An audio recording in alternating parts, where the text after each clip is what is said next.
Лукийн өгүүлсэн сайн мэдээ. Өмнөх видеогоор бид Иохан Баптистч Есүс хоёр бол хуучин гэрээний сударт бичигдсэн Бурхны амлалт болон Израилийн түүхийн биелэл хэмээн Лук бичсэн тухай үзсэн. Мөн Есүс хэрхэн үйл хэрэгээ эхлүүлж Израилийн ядуус буюу гадуурхагдсан хүмүүст нийгмийн доод дагваргад Бурхны хаанчлалын сайн мэдээг түгэж байсан талаар үзсэн билээ. Есүсийн заасан урвуу хаанчлал нь бидний нийгмийн нийтлэг үнэт зүйлсээс тис ондоо байв. Номын энэ хэсэгт Лук бидэнд Есүс бол шинэ Мосе гэдгийг харуулсан. Тэр Иерусалимд амиа өгч шинэ гитлэлийн түүхийг эхлүүлэх болно. Харин одоо бүгдээрээ номын дунд хэсэгт ямар үйл явдал болсныг харцгаая. Есүс шинэ байгуулсан Израилаа удирдан Иерусалимийн зүг аянд гарчээ. Энд Есүс замдаа таарсан хүмүүст тэр дундаа өдөр бүр өсөн нэмэгдэж байсан дагалдагчдтай хандан заасан сургаал зөвлөлүүд бий. Үүгээр Есүсийг дагах бол аялалтай адилхан гэж Лук дүрсэлсэн. Амьдралыг туулахдаа бид суралцдаг. Эхлээд Есүс шав нараа үйл хэрэгтээ татан оруулаад Бурхны хаанчлалыг тунхаглуулахаар очих газраа урьдчилан илгээдэг байв. Есүсийн дагалдагч болно гэдэг бол анханасаа л түүний хаанчлалын үйл хэрэгт өөрийн мэт хандан оролцох юм. Ингээд шав нар иргэн ирэхэд Есүс тэдэнд хэрхэн залбирахыг, Бурхны хангамжинд итгэж найдахыг заадаг байв. Лук номын эдгээр бүлгүүдэд Есүсийн бусад сургаалт байдгаас илүү мөнгө, эд хөрөнгө, өгөөмөр байдлын тухай түлхүү заадаг. Хэрвээ Есүсийг дагах нь үнэхээр аян замд явахтай адил юм бол бид минималист сэтгэлгээтэй эд хөрөнгөнөөс хамааралгүй өгөөмөр байх ёстой гэсэн үг. Есүсийн ядуст хандсан үйлчлэл бол эдгээр бүлгүүдэд гардаг гол сэдв нь. Есүс аян замынхаа туршид шинэ Израилаа хэлбэршүүлж, өвчтөө сохор гэд янз бүрийн хүмүүстэй уулзаар явсан. Тэр Израильчүүдийн эртний өстөн Самар хүмүүстэй ярилцаж, Ромын төлөө татвар хураагч муу нэрт Юдээр Закхайтай ч уулзаж байв. Нийгэмд дорд үзэгдэн, гадуурхагдсан эдгэр хүмүүс Есүстэй уулзнаар өөрчлөгдөн түүний хаанчлалд нэгдэж байв. Есүс үүнийг хорим найртай зүйрлсэн. Есүс алдагдсан хүмүүсийг хайж аврах гэж ирсэн. Тиймээс хэн нэгэн нь Бурхны нэгүслийг ойлгож хүлээн авахд Есүс баярладаг байв. Гэхдээ найранд ирсэн хүн бүр баяртай байсангүй. Есүс Израилийн удирдагчдтай зоог барьсан тухай хэд хэдэн түүхийг Лук дурдсан. Гэхдээ тухай бүрд Есүс тэдний бардам зан хоёр нүрийг буруушааж ширүү маргаан өрнсөн. Алдагдсан хүүгийн тухай Есүсийн сургаалт зөвлөлд энэхүү эрс тэрс найрын ялгаатай байдлыг маш тод төрсөлсөн. Хоёр хүүтэй нэгэн аав байж гин. Гэтэл нэг хүн мунхаглан гэрээсээ явж хамаг өв хөрөнгөө үрж дуусгаад эцэст нь гимээ ухаарч гэртээ эргэн иржээ. Аав нь түүнийг уучлаад зогсохгүй. Алга болсон хүм нь олдлоо хэмээн том найр хийв. Гэтэл эцгээ хизээж орхиогүй том ах нь өөдгүй дүүд нь ингэж өгөөмөр хандаж байгааг нь хараад аавдаа уурлав. Олонний сайн мэдих энэ түүхээр Есүс хаанчлалынхаа гол зорилгыг тэдгээр удирдагчдад тайлбарлаж өгсөн юм. Найрын зоог нь Бурхан ямар ч хүнийг гэр бүлдээ баярлан угтаж авдгийг харуулна.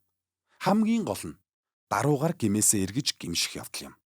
Гэхдээ Есүсээс түүний хаанчлалаас татгалзсан Израилийн удирдагчдын хувьд энэ бол эмгэнэл юм. Тэд ч түүнийг улам хүчтэй эсэргүүцэх болов. Ингээд Есүс алгасал баяраар Иерусалимд ирлээ. Хотод дөхөж ирээд Есүс гашуудан уйлав. Дагалдагчид нь түүнийг аврагч хаан хэмээн уухайлан угтан авсан бол харин Израиль удирдагчид түүнийг үгүйсгэж байв. Түүний амар тайвны хаанчлалаас татгалцснаар Израиль Ромын эзэнт гүрний эсрэг бослого тэмцэл өдөөж улмаар энэ хотыг сүрхэд хүргэнэ гэдгийг Есүс мэдэж байлаа. Иерусалимд нүрлэх тэр сүрлийг зөвгнөн харуулах гэж Есүс сүмд орж мал амьтан худалдаж байсан хүмүүсийг хөөн гарган дахлын зан үйлийг тасалдуулсан. Тэгээд тэдэнд та нар миний залбирлын гэрийг дээрэмчдийн үүр болгосон байна гэж хэлсэн. Мэдээж үүнээс болж Есүс болон Израиль удирдагчдын хооронд үргэлжилсэн маргаан дэгдэж эцэст нь Есүс тэдэнд нэг үеийн дотор Ромын цэргүүд энэ хотыг бүслэн сүмийгч хотыгч юу ч үлдээлгүй сүтгэх болно гэж зөвгнөн хэлсэн юм. Үүний дараа Есүс шав нартайгаа хамт алгасал баярын зоог барихаар явлаа. Энэ баяраар Израильчууд нядлагдсан хурганы цусаар болчлоос чөлөөлөгдсөнийг дурсан тэмдэглэдэг билээ. Есүс уг зоогийн үеэр талхтаарс авч шинэ гитлэлийн бэлэг тэмдгийг тайлбарлаж өгөв. Түүний няцарсан бие, урсгасан цус нь Есүсийн бие болгож буй шинэ Израилийг чөлөөлнө. Энэ зоогийн дараа Юдэ удирдагчид Есүсийг баривчлан түүнийг өөрийгөө хаанд өргөмжилсөн гэж буруутхан шүүв. Есүс огт буруугүй гэдгийг Лук онцлон харуулсан. Ромын захирагч Пилат хүртэл Есүсийг яллахаас өмнө 3 чуудаа гимгүү гэдгийг нь хүлээн зөвшөөрсөн. Бүр Галилийн захирагч Херод хүртэл түүнийг буруутгах зүйл олж чадаагүй. Гэвч Израилийн удирдагчид Пилатыг шахсаар байгаад Есүсийг цовдолж алах ял өгүүлж ёсоор болгов. Харин Есүс зовж шаналн үхэж байхдаа ч өөрийнхөө зааж байсан Бурхны хайр өршөөлийг харуулсан юм. Тэр өөрийг нь цовдолж байсан цэргүүдийг уучлахыг Бурханаас гуйсан. Мөн дэргэд нь цовдлогдсон хоёр гэмт хэрэгтний нэг нь Есүсийг хэн болохыг мэдээд хаанчлалтаа очихдоо намайг санаарай гэж гуйхад нь доромжлон гутаагцсан тэр гэмт хэрэгтэнд өнөөдөр чи надтай хамт Деважинд байх болно гэж эцсийн үгсээрээ итгэл найдварыг өгсөн. Ийхүү Есүс амиа өгөх сүүлийн мөчтөөч хүнд өгөөмөр сайхан сэтгэлээр хандаж байсан юм. Түүний биеийг хадан булшинд оршуулад 7 хоногийн эхний өдрийн өглөө хідэн дагалдагчид нь булшин дээр нь очтол хоосон байв. Хоёр тэнгэр илч тэдэнд Есүс амьд байгаа. Тэр үхлээс амилсан гэсэнд дагалдагчид нь гайхаж алмарсаар тэндээс явжээ. Яг энэ хэсэгт Лук хамгийн гайхалтай түүхийг бичиж үлдээсэн. Есүсийн хоёр дагалдагч Иерусалимаас Иммау гэдэг досгон руу явж байв. Түүний үхэл тэдэнд ихэд хүнд тусчээ. Гэтэл гэнэт Есүс тэдэнтэй тааралдаж цааш хамт алхсан боловч тэд түүнийг таньсангүй. Есүс тэднээс яагаад ийм гунигтай байгааг нь асуутал Есүс Израиль улсыг чөлөөлөх байх гэж найдаж байтал нас барчихлаа гэжээ. Бүх зүйл талаар өнгөрсөн.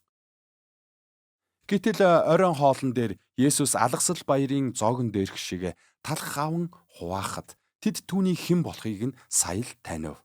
Тэр даруй Есүс алга болчихов. Энэ түүхээр Лука Есүсийг дагах тухай нэгэн чухал зүйлийг илчилсэн. Есүсийг дагахдаа өөрийн хувийн сонирхол, үзэл бодлыг тулгавал түүнийг харж таних чадваргүй болдог. Харин түүний бусдын төлөө амиа өгч, загалмаа дээрх үхлээр нь гүйцэлдсэн урвуу хаанчлалд захирагдах үед бид жинхэнэ Есүсийг олж харах болно.